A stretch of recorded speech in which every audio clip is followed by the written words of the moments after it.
Gracias por... Gente, gracias por el agua, gracias al directivo, gracias por la agüita, pucha que mucho agua Totalmente espectacular. He dicho, no hay más. Lo máximo, ¿ah?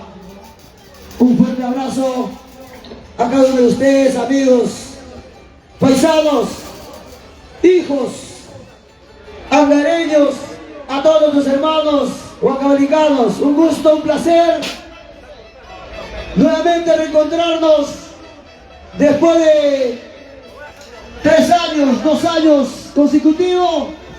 Y como hay un dicho, carnaval tiene la culpa.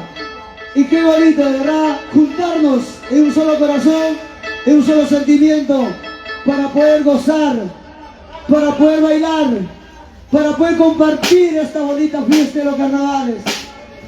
Deseándoles a cada uno de ustedes, a todas las comparsas, bastante concentración.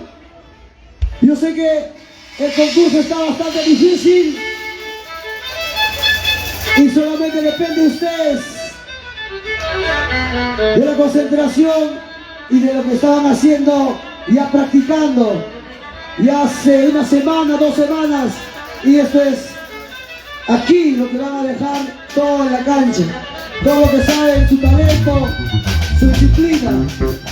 Bueno, vamos a dar el pase entonces a los hermanos Taipe. Por supuesto que sí, Chavito y Tampico, recién llegadito desde el Valle de Ayacucho, ¿lo dice por acá? Ajá, claro que sí. Sin cachiti. Adelante, muchachos. También empezamos con concurso ya. Los delegados. Los delegados de cada comparsa. a ver, ahora sí, damas y caballeros, público maravilloso,